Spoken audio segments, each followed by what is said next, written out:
ഇത് Kottakkavu വടക്കംപറവൂർ saint Thomas പള്ളി. AD 52 Mar Thoma ശ്ലീഹ മുസ്രിസ് തുറമുഖ പട്ടണത്തിൽ മാലിങ്കരയിൽ കപ്പലിറങ്ങി. മാർ തോമാ ശ്ലീഹ സ്ഥാപിച്ച 7 പള്ളികളിൽ ആദ്യത്തേതാണ് ഇപ്പോഴത്തെ എറണാകുളം അങ്കമാലി അതിരൂപതയിൽ ഉൾപ്പെടുന്ന ഈ പള്ളി. ഇതാണ് നിത്യാരാധന ചാപ്പലായി സംരക്ഷിച്ചു വരുന്ന കോട്ടക്കാവ് പഴയ പള്ളി. 1308 പുനരുദ്ധരിച്ച 3ാമത്തെ പള്ളിയാണിത്. 1789 ടിപ്പു സുൽത്താൻ സൈന്യം വരുത്തിയ കേടുപാടുകളും നാശനഷ്ടങ്ങളും തീർത്ത് ഇന്നും അതിൻ്റെ പഴമയിൽ സൂക്ഷിച്ചു പോരുന്നു. 1607 കൊടുങ്ങല്ലൂർ മെത്രാപ്പോലീത്തയായിരുന്ന ഫ്രാൻസിസ് റോസ് ഇവിടെ താമസിച്ചാണ് അജപാലനം നടത്തിയിരുന്നത്. ബിഷപ്പ് റോസിനെ അടക്കം ചെയ്തിട്ടുള്ള കല്ലറയും അദ്ദേഹം കാലം ചെയ്തു എന്ന് പൗരാണിക ലിപിയിൽ എഴുതിയിട്ടുള്ള ശിലാലിഖിതവും ഇവിടെ കാണാനാകും.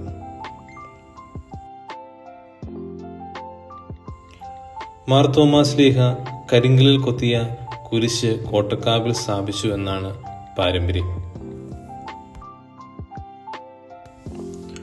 1308 പുനരുദ്ധരിച്ച 3ാമത്തെ പള്ളിയുടെ മദ്ബഹയുടെ കിഴക്കേ ഭിത്തിയുടെ മധ്യഭാഗത്ത് ഒരാൾ പൊക്കത്തിൽ സ്ഥാപിച്ച് ഈ കുരിശ് പുണ്യമായി വണങ്ങിപ്പോന്നിരുന്നു.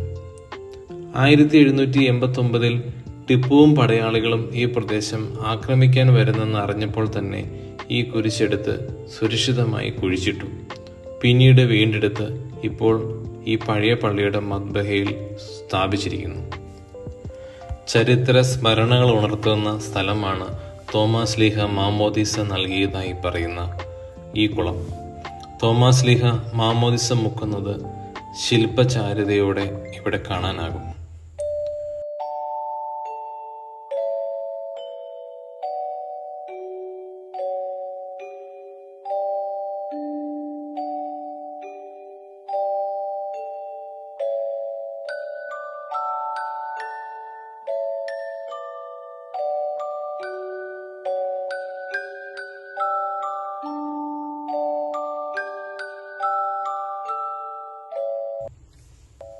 കോട്ടക്കാവിൽ ഇപ്പോഴും ദൃശ്യമായ പൗരാണികതയുടെ ഈടുറ്റ പല ശേഖരങ്ങളിൽ ഒന്നാണ് പഴയ പള്ളിയുടെ മുൻവശത്ത് സ്ഥിതി ചെയ്യുന്ന വളച്ചുകെട്ട് പണിയോടുകൂടിയ വെട്ടുകല്ലിൻ്റെ ഈ മതിൽ.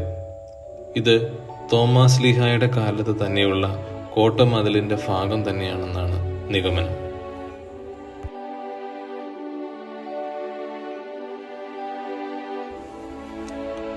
പഴയ പള്ളിയുടെ ചുറ്റിലും പഴയ കാലത്തിൻ്റെ ഓർമ്മകളായുള്ള പല ശേഷിപ്പുകളും നമുക്ക് ദർശിക്കാനാകും.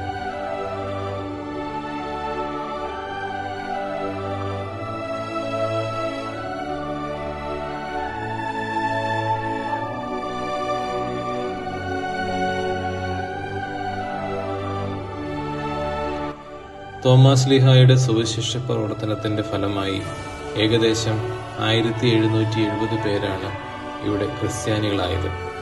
അക്കാലത്ത് അത് വലിയൊരു സഭാസമൂഹം തന്നെയായിരിക്കണം.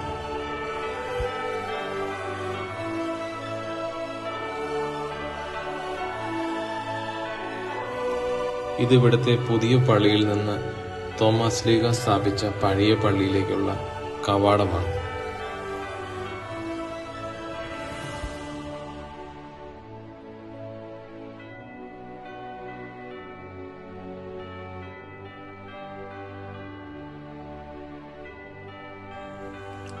ഇത് കോട്ടക്കാവ് പുതിയ പള്ളി. 1911 മാർ ലൂയിസ് പഴയപ്പറമ്പിൽ മെത്രാൻ ശിലാസ്ഥാപനം നടത്തുകയും 1938 മാർ അഗസ്തീനോസ് കണ്ടത്തിൽ പിതാവ് പുതിയ പള്ളി കൂദാശ ചെയ്യുകയും ചെയ്തു.